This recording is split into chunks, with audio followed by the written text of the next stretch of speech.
അവിശ്വാസം വരുമ്പോൾ എന്ത് തകരും? ദൈവമായിട്ടുള്ള ബന്ധം തകരും. ദൈവമായിട്ട് നീ വിശ്വാസി അല്ലാതിരുന്നപ്പോൾ ഈ ദൈവമായിട്ട് നിന്നെ ബന്ധിപ്പിച്ച കണ്ണി മാനസാന്തരമാണ്. അവിശ്വാസം വരുമ്പോൾ, വിശ്വാസം നഷ്ടപ്പെടുമ്പോൾ ആ കണ്ണി കട്ടായിപ്പോകും. ആ കണ്ണി കട്ടായിപ്പോയാൽ നീ ആരുടെ കൂട്ടത്തിലായി? അവിശ്വാസിയുടെ കൂട്ടത്തിലായി. നീ അവിശ്വാസിയുടെ കൂട്ടത്തിലാകാനുണ്ടായ കാരണം എന്നാ? ഇവിടുന്ന് കിട്ടിയ വെല്ലുവിളി, ഇവിടുന്ന് കിട്ടിയ ഭീഷണി, നീ ഭയപ്പെട്ടു. ഈ രണ്ട് ക്വാളിറ്റിയും കൂടെ കൂടിയപ്പോൾ എന്ത് സംഭവിച്ചെന്നറിയാമോ? വെളിപ്പാട് പുസ്തകം 21:8 പൂർണ്ണമായി. എന്നാൽ ഭീരുക്കൾ, അവിശ്വാസികൾ മതി. Price the lord, hallelujah. ഭയം വന്നപ്പോൾ നീ ആ ഭയത്തെ അതിജീവിച്ചില്ലെങ്കിൽ ഒന്നാമത്തെ ലിസ്റ്റിൽ പേര് വന്നു. നിന്നെ ഭയപ്പെടുത്തിയ വിഷയത്തിന്റെ മുമ്പിൽ ഭയം മാറണമെങ്കിൽ വിശ്വാസം വ്യാപരിക്കണം. ആ വിശ്വാസം വ്യാപരിക്കാതെ വന്നപ്പോൾ നീ ആരുടെ കൂട്ടത്തിലായി? അവിശ്വാസികളുടെ കൂട്ടത്തിലായി. രണ്ട് കാരണത്താലും നീ ദൈവമായിട്ടുള്ള ബന്ധം വിച്ഛേദിച്ചു. ഇനി നിനക്കുള്ളത് പ്രൈസ് ദി ലോർഡ്, തീയും ഗന്ധവും കൊത്തുന്ന തീപ്പൊയ്കയും അവിടെ പോകുന്നവരുടെ കൂട്ടത്തിൽ മുൻനിരയിൽ സ്ഥാനവും. എത്ര രക്ഷിക്കപ്പെട്ടതാന്ന് പറഞ്ഞാലും, എത്ര സ്ഥാനപ്പെട്ടതാന്ന് പറഞ്ഞാലും, എന്തൊക്കെ കസർത്ത് കാണിച്ചെന്ന് പറഞ്ഞാലും ഈ കാര്യം മനസ്സിലാക്കിയില്ലെങ്കിൽ ചെന്നവസാനിക്കുന്നത് തീപ്പൊയ്കയിലായിരിക്കും. മനസ്സിലായോ? അതുകൊണ്ടാണ് അപ്പോസ്തല പ്രവൃത്തികൾ 14-ാം അധ്യായം 21 മുതലുള്ള വാക്യങ്ങൾ. ആ പട്ടണത്തിലും സുവിശേഷം അറിയിച്ചു പലരെയും ശിഷ്യരാക്കിയ ശേഷം അവർ ലുസ്ത്ര, ഇക്കോന്യ, അന്തോക്യ എന്ന പട്ടണങ്ങളിലേക്ക് മടങ്ങിച്ചെന്നു. അവർ ആ പട്ടണങ്ങളിൽ സുവിശേഷം അറിയിച്ച ശേഷം മടങ്ങിച്ചെന്നു. എങ്ങോട്ടാണെന്നറിയാമോ? ലുസ്ത്ര, ഇക്കോന്യ, അന്ത്യോക്യ എന്ന പട്ടണങ്ങളിലേക്ക് മടങ്ങിച്ചെന്നു. വിശ്വാസത്തിൽ നിലനിൽക്കണമെന്നും നാം അനേകം കഷ്ടങ്ങളിൽ കൂടി ദൈവരാജ്യത്തിൽ കടക്കേണ്ടതാകുന്നു എന്നും പ്രബോധിപ്പിച്ചു. ശിഷ്യന്മാരുടെ മനസ്സ് ഉറപ്പിച്ചു പോന്നു. അപ്പോ വിശ്വാസവും ധൈര്യവും കൂടെ വ്യാപരിച്ചു കഴിയുമ്പോൾ നീ നിന്റെ ദൈവമായിട്ടുള്ള ബന്ധം നിലനിൽക്കും. വേറെ എന്തൊക്കെ ചേർത്ത് ഇണക്കിയിട്ടുണ്ടെങ്കിലും ഇതിലേതെങ്കിലും ഒരെണ്ണം പോയാൽ, മാനസാന്തരം നഷ്ടപ്പെട്ടാൽ എന്താ അല്ലാതെ തന്നെ പോകും. മാനസാന്തരം നഷ്ടപ്പെടാതെ വിശ്വാസം നഷ്ടപ്പെട്ടാൽ പുറകെ മാനസാന്തരം നഷ്ടപ്പെട്ട് ബന്ധം പോകും. ദിവസങ്ങളിൽ അതുകൊണ്ട് ഹല്ലേലൂയ, പ്രൈസ് ദി ലോർഡ്, അടിസ്ഥാനപരമായി ദൈവമായിട്ടുള്ള ബന്ധത്തിൽ ഇത് മനസ്സിലാക്കിയിരിക്കണം. ദൈവത്തിന് സ്തോത്രം. അതുകൊണ്ടാണ് പത്രോസ് 2-ാം ലേഖനത്തിന്റെ 1-ാം വാക്യത്തിൽ നമ്മൾ വായിച്ചു നിർത്തിയ ആ വാക്യം വിശ്വാസികൾക്ക് വേണ്ടി, ആമേ, ചെതറിപ്പാർക്കുന്നവർക്ക് വേണ്ടി എഴുതി ചേർത്തത്. 1-ാം അധ്യായം 5 മുതലുള്ള വാക്യങ്ങൾ. അത് നിമിത്തം തന്നെ നിങ്ങൾ സകല ഉത്സാഹവും കഴിച്ച് നിങ്ങളുടെ വിശ്വാസത്തോട് വീര്യവും, വിശ്വാസത്തോട് വീര്യം, വീര്യത്തോട് പരിജ്ഞാനവും, വീര്യത്തോട് പരിജ്ഞാനം, പരിജ്ഞാനത്തോട് ഇന്ദ്രിയജയവും, പരിജ്ഞാനത്തോട് ഇന്ദ്രിയജയം, ഇന്ദ്രിയജയത്തോട് സ്ഥിരതയും, സ്ഥിരതയോട് ഭക്തിയും, ഭക്തിയോട് സഹോദരപ്രീതിയും, സഹോദരപ്രീതിയോട് സ്നേഹവും കൂട്ടിക്കൊള്ളുവിൻ. ഈ ഓർഡറിൽ ഒരു മനുഷ്യൻ ഗുണപ്പെട്ടാൽ റിസൾട്ട് എന്താണെന്നറിയാം. അതാണ് 4-ാം വാക്യം. അവയാൽ അവൻ നമുക്ക് വിലയേറിയതും അതിമഹത്വമായ വാഗ്ദത്തങ്ങളും നൽകിയിരിക്കുന്നു. ഇങ്ങനെയുള്ളവർക്ക് അവർ പിടിച്ചു നിൽക്കുന്നത് എന്തുകൊണ്ടാണെന്നറിയാമോ? കഷ്ടമുണ്ട്, നഷ്ടമുണ്ട്, ഭീഷണിയുണ്ട്, എല്ലാമുണ്ട്. പക്ഷേ അവർക്ക് അതിമഹത്തായ വിലയേറിയ വാഗ്ദത്തങ്ങളുണ്ട്. ആമേൻ. ശരിയല്ലേ? നമ്മൾ അറിഞ്ഞോ അറിയാതെയോ ഒന്ന് ആലോചിച്ച് നോക്കിയേ. നമ്മൾ പിടിച്ചു നിൽക്കുന്നത് അതുകൊണ്ടല്ലേ? ദൈവം തന്നിരിക്കുന്ന ചില വാഗ്ദത്തങ്ങൾ മാത്രമാണ് ഞാൻ ആശ്രയിക്കുന്നതെന്ന് എത്ര പേർക്ക് പറയാൻ സാധിക്കും? അതാണ് നമ്മൾ പിടിച്ചു നിൽക്കുന്നത്. ഇത് വല്ലവരും ചോദിച്ചാൽ കാണിക്കാനില്ല, ഉണ്ടോന്ന് ചോദിച്ചാൽ പറയാനുമില്ല. പക്ഷെ ഒരു കാര്യമുണ്ട്, ഇത് ഉള്ളവർ ഉറപ്പാണ്. തൊട്ട് കാണിക്കത്തക്കവണ്ണം ഇതിന് നിശ്ചയമുണ്ട്. കാരണം അരുളി ചെയ്തവൻ വിശ്വസ്തനെന്നുറച്ചു. ആമേ. എന്ത് ചെയ്തു? തന്റെ ശരീരത്തിന് നിർജീവത്വം ഗ്രഹിച്ചിട്ടും സാറയുടെ ഗർഭപാത്രത്തിലെ നിർജീവത്വം ഗ്രഹിച്ചിട്ടും അരുളി ചെയ്തവൻ വിശ്വസ്തനെന്നുറച്ച് ആശയ്ക്ക് വിരോധമായി ആശയോടെ വിശ്വസിച്ചു. ഇന്ന് പകൽക്കാലം ആശയ്ക്ക് വിരോധമായി ആശയോടെ വിശ്വസിക്കാൻ ഇടയാകുന്നത് എന്തുകൊണ്ടാണെന്നറിയാമോ? ഈ ഉറപ്പുള്ളത് കൊണ്ടാണ്. ഉറപ്പെന്താണ്? അരുളി ചെയ്തവൻ വിശ്വസ്തൻ. നമ്മൾ ദൈവിക വിഷയങ്ങളുമായി നിൽക്കുമ്പോൾ ഈ ഒരു ഉറപ്പ് അതില്ലെങ്കിൽ തട്ടിപ്പോകും. വായിച്ചതാവട്ടെ. ഇവയാൽ നിങ്ങൾ ലോകത്തിൽ മോഹത്താലുള്ള നാശം വിട്ടൊഴിഞ്ഞിട്ട് ഇവയാൽ നിങ്ങൾ ലോകത്തിൽ മോഹത്താലുള്ള നാശം വിട്ടൊഴിയും. മനസ്സിലായോ? ഈ ലോകത്തിലുള്ളിടത്തോളം കാലം മോഹമുണ്ട്. പക്ഷെ ആ മോഹം നിന്നെ നശിപ്പിക്കാതിരിക്കണമെങ്കിൽ ഈ പരിപാടി നടക്കണം. ഈ ലോകത്തിൽ ജീവിക്കുന്നിടത്തോളം കാലം നാനാവിധ മോഹങ്ങളുണ്ട്. അതുകൊണ്ടാണ് പരീക്ഷിക്കപ്പെടുന്നത്. യാക്കോബിന്റെ 1-ാം ലേഖനം 13-ാം വാക്യം. പരീക്ഷിക്കപ്പെടുമ്പോൾ ഞാൻ ദൈവത്താൽ പരീക്ഷിക്കപ്പെടുന്നു എന്നാരും പറയരുത്. ദൈവം ദോഷങ്ങളാൽ പരീക്ഷിക്കപ്പെടാത്തവനാകുന്നു. താൻ ആരെയും പരീക്ഷിക്കുന്നതുമില്ല. ഓരോരുത്തൻ പരീക്ഷിക്കപ്പെടുന്നത് സ്വന്തം മോഹത്താൽ ആകർഷിച്ച് വശീകരിക്കപ്പെടുകയാലാകുന്നു. ആ പ്രോസസ് നോക്കിയോ? ഒരുത്തൻ പരീക്ഷിക്കപ്പെടുന്നത് അതിനു മുമ്പ് 2 കാര്യം നടക്കും. 1, ഒരു ആകർഷണം നടക്കും. 2, ഒരു വശീകരണം നടക്കും. ഇത് രണ്ടും തുടങ്ങുന്നതാണെന്നറിയാമോ? സ്വന്തം മോഹത്താൽ. എനിക്ക് തൽക്കാലം അർഹിക്കാത്ത, തൽക്കാലം പറ്റാത്ത, തൽക്കാലം വേണ്ടാത്ത ഏതെങ്കിലും കാര്യത്തിനോട് എനിക്ക് ആഗ്രഹമുണ്ടെങ്കിൽ അത് മോഹം. ഫസ്റ്റ് സ്റ്റേജ് ആകർഷണം. ഈ മോഹം അങ്ങോട്ട് വളർന്നിട്ട് എനിക്ക് അതിനോട്, ഞാൻ ഇവിടെ നിൽക്കുന്നിടത്തോളം കാലം മോഹമേ ഉള്ളൂ. പക്ഷെ ഞാൻ ഫസ്റ്റ് സ്റ്റെപ്പ് എടുക്കുമ്പോൾ ഞാൻ ആകർഷണ വലയത്തിൽപ്പെട്ടു. ആകർഷണ വലയത്തിൽപ്പെട്ടാൽ ഞാൻ സൂക്ഷിച്ചില്ലെങ്കിൽ അടുത്ത സ്റ്റെപ്പ് വയ്ക്കും. ഞാൻ ഒന്നുകൂടെ ആകർഷണ വലയത്തിൽപ്പെട്ടു. ഇനിയും സൂക്ഷിച്ചില്ലെങ്കിൽ അടുത്ത സ്റ്റെപ്പ് വയ്ക്കും. ഇനിയും സൂക്ഷിക്കാതിരുന്നാൽ അടുത്ത സ്റ്റെപ്പ് വയ്ക്കും. ഇനിയും സൂക്ഷിച്ചില്ലെങ്കിൽ അടുത്ത സ്റ്റെപ്പ് വെച്ചു. ഇപ്പൊ ആകർഷണത്തിന്റെ ആ ലാസ്റ്റ് ലൈനിലെത്തി, ബൗണ്ടറിയിലെത്തി. ഇനി ഞാൻ സ്റ്റെപ്പ് വെച്ചാൽ ഇത് വശീകരണ വലയമാണ്. വായിച്ചേ. ആകർഷിച്ച് വശീകരിക്കപ്പെടുകയാൽ ആകുന്നു. ഇത് വശീകരണ വലയമാണ്. വശീകരണ വലയത്തിൽ കയറിക്കഴിഞ്ഞാൽ നീ ഇഷ്ടപ്പെട്ടാലും ഇഷ്ടപ്പെട്ടില്ലെങ്കിലും നീ തിരികെ പോകാൻ പറ്റത്തില്ല. നീ അടുത്തുകൊണ്ടിരിക്കും.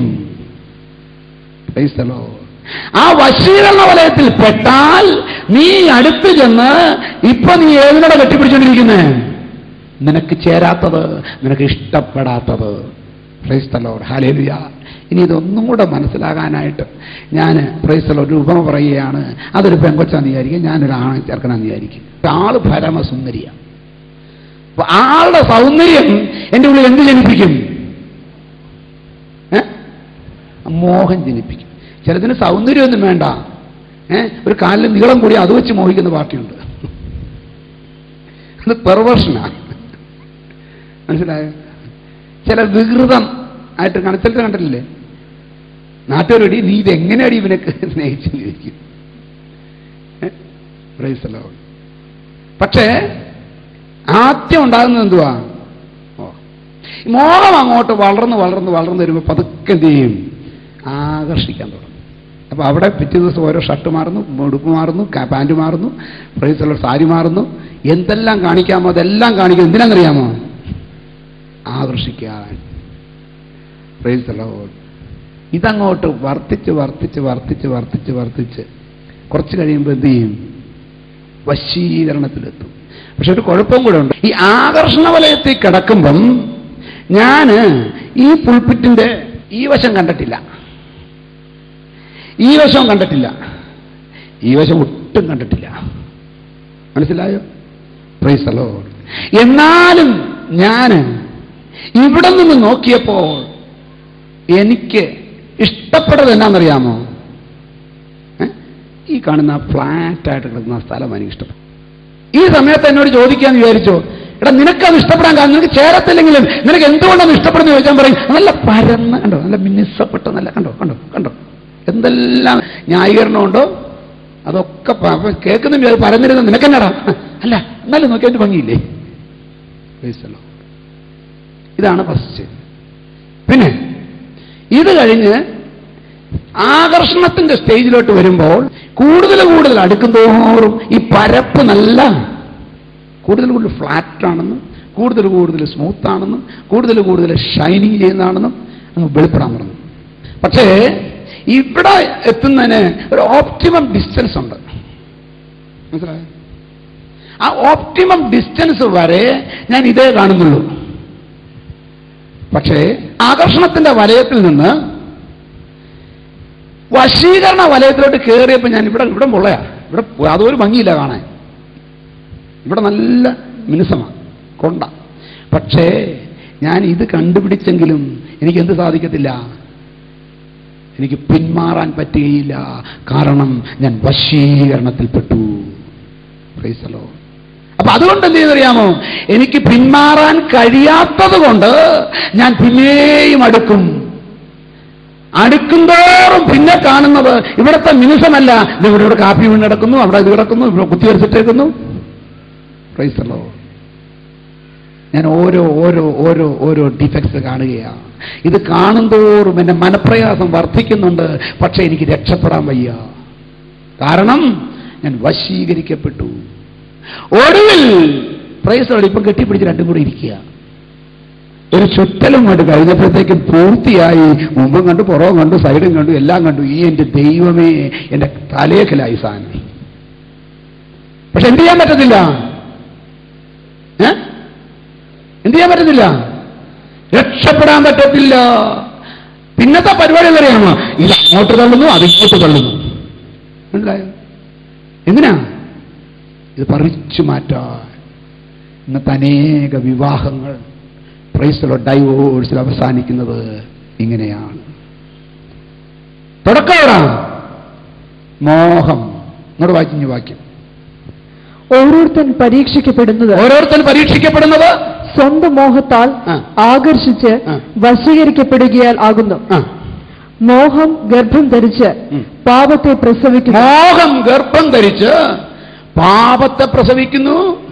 പാപം മുഴുത്തിട്ട് മരണത്തെ പേറുന്നു. ഇനി എവിടെ പോകാനാ? കത്തുപോയി. എന്ത് ചെയ്യാൻ പറ്റും? ഇങ്ങനത്തെ ഒരു നിലവാരത്തിൽ എത്തിക്കഴിഞ്ഞാൽ എന്ത് ചെയ്യാൻ പറ്റും? Praise God. പറ്റുന്ന പരിപാടിയുണ്ട്, അതാ ദൈവവചനം. എന്നാന്നറിയാമോ? ഹല്ലേലൂയ. മോഹിക്കപ്പെട്ട്, ആകർഷിക്കപ്പെട്ട്, വശീകരിക്കപ്പെട്ട് പ്രൈസ് ദി ലോർഡ് പറ്റിപ്പോയി. ഇനി എന്ത് ചെയ്യും? Price the lord. ഹല്ലേലൂയ. കുശവന്റെ കയ്യിൽ കളിമണ്ണ് പോലെ ഇത് രണ്ടും അങ്ങോട്ട് ഏൽപ്പിച്ചു കൊടുത്തു. അവൻ നല്ലൊരു മാനപാത്രമായി നിന്നെ മനഞ്ഞെടുക്കും. ഇത് പറിച്ചു മാറ്റുന്നതല്ല പ്രതിവിധി. നിങ്ങൾ രണ്ടുപേരും കൂടെ അവൻ നിന്റെ ജീവിതത്തെ പണിയാൻ കഴിവുള്ള ഒരു ദൈവ സന്നിധിയിൽ നിന്റെ ജീവിതം ഏൽപ്പിച്ചു കൊടുക്കുക.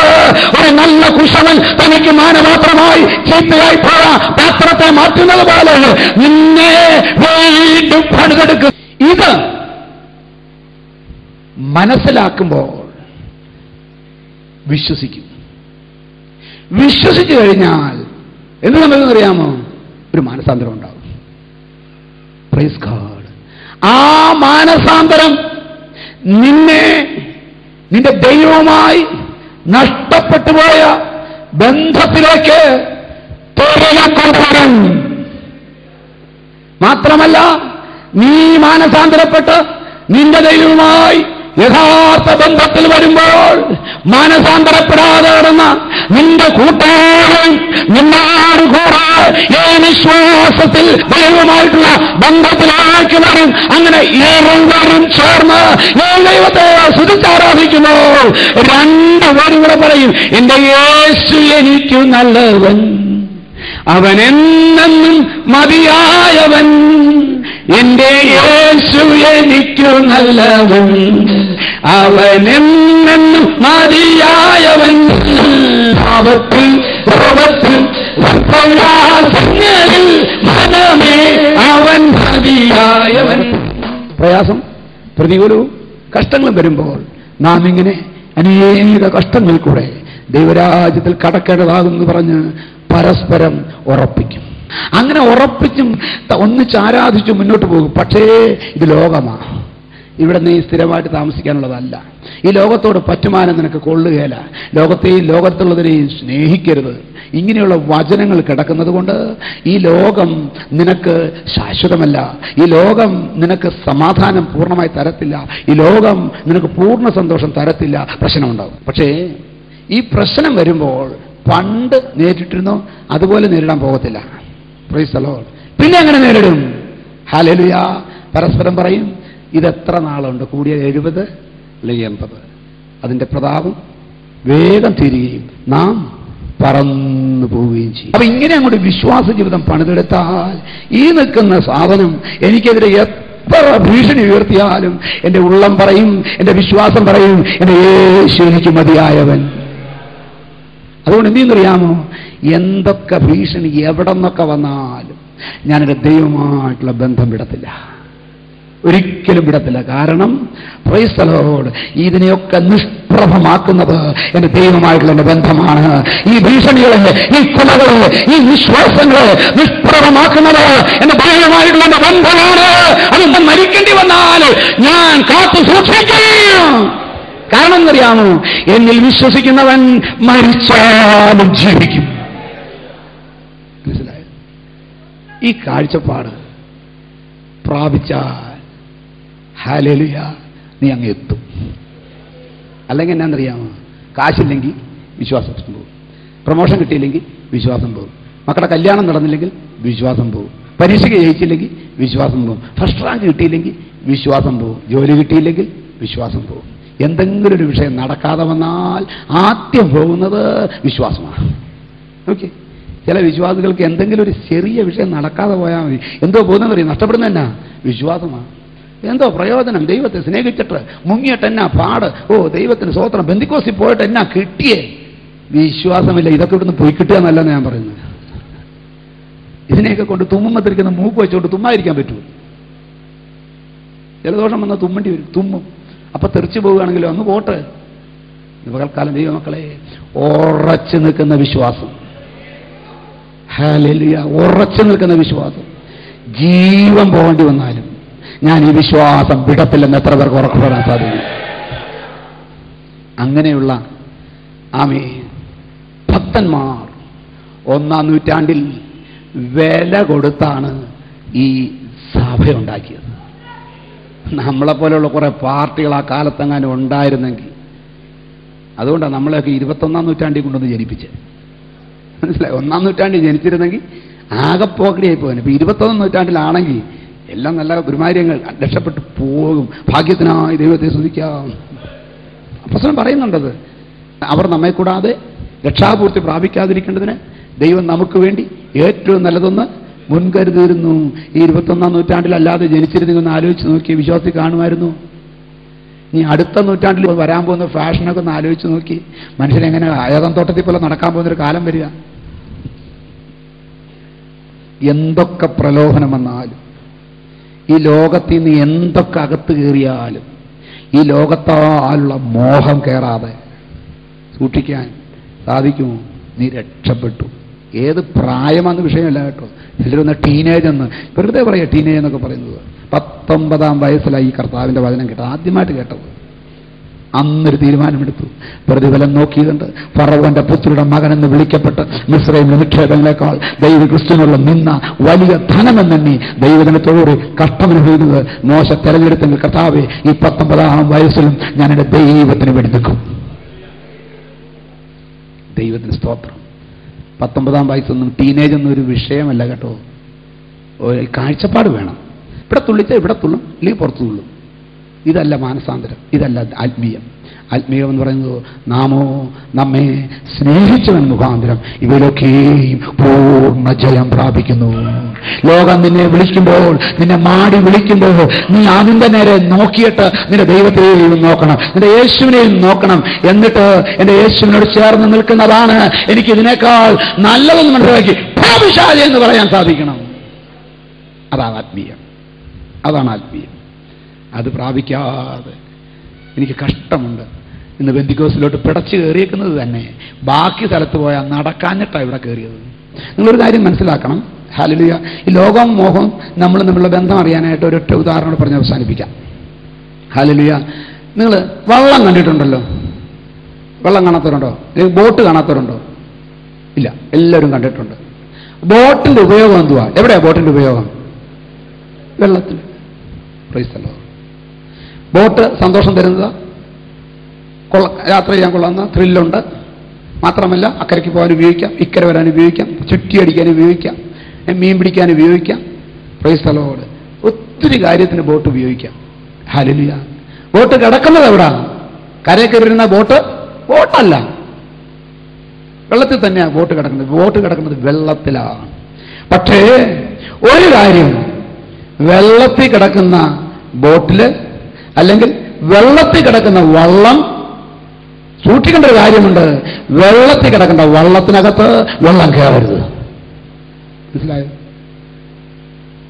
വള്ളം വെള്ളത്തിലാണ്, വെള്ളം വള്ളത്തിലല്ല. Praise God. ഇത് മനസ്സിലാക്കിയാൽ, ഒരു കിഴുത്ത് വീണിട്ട് വെള്ളം കയറാൻ തുടങ്ങിയാൽ അപ്പ വലിച്ച് കരയെ കയറ്റി ആ കിഴുത്തെ അടച്ചിട്ടേ പിന്നെ വെള്ളത്തിലൂടെ ഇറക്കത്തുള്ളൂ. അല്ലെങ്കിൽ എന്തെങ്കിലും ചെയ്താൽ വെള്ളം അടച്ചുകളെ. ഇനി അത്യാവശ്യമാണെങ്കിൽ എന്നറിയാമോ, വരുന്ന വെള്ളം മുഴുവൻ കളഞ്ഞുകൊണ്ടിരിക്കും എമർജൻസി ബേസിൽ. എന്നിട്ടത് പണിതട്ടേ പിന്നെ സമാധാനമായിട്ട് ഇറക്കത്തുള്ളൂ. ദൈവമക്കളെ, മോഹമുള്ള ലോകത്തിൽ നമ്മൾ ജീവിക്കുന്നത്. പക്ഷെ ഒരു കാര്യം ശ്രദ്ധിച്ചോണം, പണ്ട് തീ കിടന്ന് കുളിച്ച് നടന്ന വ്യക്തികളായിരിക്കാം, സമ്മതിച്ചു. പക്ഷെ ഇന്ന് നീ ഇതകത്ത് കയറാതെ നോക്കണം. Praise God. അങ്ങനെ ഒരു ജീവിതം പണിതെടുക്കുമ്പോൾ ഹല്ലേലൂയ, അത് ക്രിസ്തീയ ജീവിതമാണ്, അത് വിജയകരമായ ജീവിതമാണ്. അത് ആമീൻ ഹല്ലേലൂയ സന്തോഷകരമായ ജീവിതമാണ്, സമാധാനമുള്ള ദൈവമാണ്, അത് ആനന്ദദായകമാണ്. കഷ്ടങ്ങൾ വന്നാലും നഷ്ടങ്ങൾ വന്നാലും ക്രിസ്തേശു നായകൻ കൂട്ടാളിയാണെന്ന് പറഞ്ഞു പോകുന്ന ജീവിതമാണ്. അതിനുവേണ്ടി നമ്മളെ ദൈവം വിളിച്ചു വേർതിരിച്ചു. Price the Lord. നമ്മൾ ഈ നാളുകളിൽ നമ്മുടെ കാഴ്ചപ്പാടുകൾ മാറണം. മാനസാന്തരം, ദൈവമായിട്ടുള്ള ബന്ധം. ഇനി ഏതെങ്കിലും നിലവാരത്തിൽ ഈ ബന്ധം അറ്റുപോയെങ്കിൽ വീണ്ടും ഈ ദൈവവുമായി ബന്ധം സ്ഥാപിക്കാൻ ഒരു മാർഗവുമില്ല. ഒറ്റ മാർഗമേ ഉള്ളൂ, വീണ്ടും മാനസാന്തരപ്പെടുക. പശ്ചാത്താപമുള്ള കരയുന്ന ഒരു ഹൃദയത്തിലേക്ക് സർവശക്തൻ നിരസിക്കാതെ കടന്നു വരും. വേറെ എന്ത് ക്വാളിറ്റി പോയാലും ഞാൻ പറയട്ടെ, തെറ്റാണെന്ന് സമ്മതിക്കാനുള്ള ഒരു മനോഭാവം നഷ്ടപ്പെട്ടാൽ ദൈവത്തിന് പോലും അവനെ നന്നാക്കാൻ പറ്റുകയില്ല. തെറ്റുപറ്റി, പക്ഷെ സമ്മതിക്ക്, കർത്താവേ ഞാൻ തെറ്റിപ്പോയി. മാനസാന്തരം അതൊരു പ്രാവശ്യമല്ല. എപ്പോഴൊക്കെ ദൈവമായിട്ടുള്ള ബന്ധം വിട്ടുപോകുന്നുവോ അപ്പോഴൊക്കെ മാനസാന്തരപ്പെട്ട് വീണ്ടും യഥാസ്ഥാനപ്പെടണം. മരണം വരെ ഇത് നടന്നുകൊണ്ടിരിക്കും. ഞാൻ വിശ്വസിക്കുന്നു അവസാന ശ്വാസം പോകുന്ന നിമിഷത്തിലും മാനസാന്തരപ്പെടുവാൻ എന്തെങ്കിലും ദൈവാത്മാവ് ഓർമ്മ തരും. അത് ഓർത്തു പറഞ്ഞ് മാനസാന്തരപ്പെട്ടോണം. ദൈവം നിങ്ങളെ ധാരാളമായി അനുഗ്രഹിക്കട്ടെ. കണ്ണുകളടയ്ക്കാം.